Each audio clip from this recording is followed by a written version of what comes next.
Welcome to Employment Law This Week. I'm George Whipple. On January 5th, the Federal Trade Commission announced a proposed rule to ban non-competes across the country.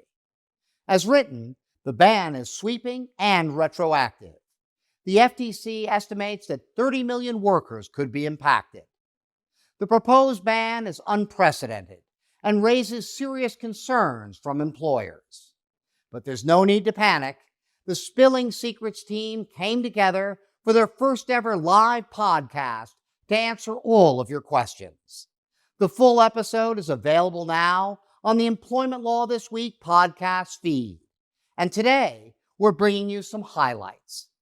Epstein Becker Green's Pete Steinmeyer kicked things off by noting that while the proposed rule is broad-reaching, there are some important exceptions. First, the proposed non-compete ban is limited to non-competes. It makes no mention of customer or coworker non-solicits. So unless a customer or coworker non-solicit could somehow be construed as a de facto non-compete, they would not be covered by the non-compete ban.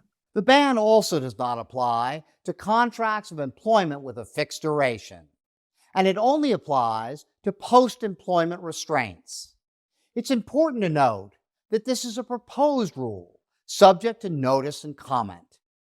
Erik Weibust from Epstein Becker Green questioned whether a non-compete ban is something the American public really wants. Once you really start focusing on all of the interests here, the company's interests in protecting their information and their relationships, employees' interests in wanting to be able to move, but also wanting to be able to have more training and higher compensation. What you really come down to is that there is no interest in actually banning non-competes. Epstein Becker Green's Stuart Gerson argues that even if the proposal becomes a final rule, it would have to survive judicial review.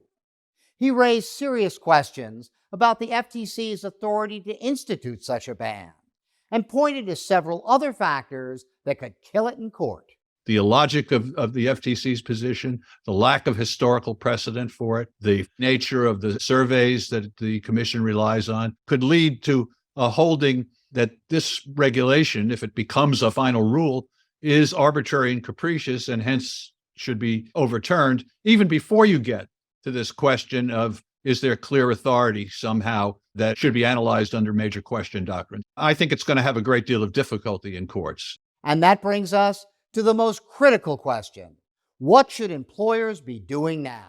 Employers should let their views be known, either individually by submitting comments to the FTC on their own behalves or working with trade or industry groups to do so. We've typically been advising clients to go the latter route through the industry or trade groups. In addition, employers should stay the course, maintaining compliance with state laws.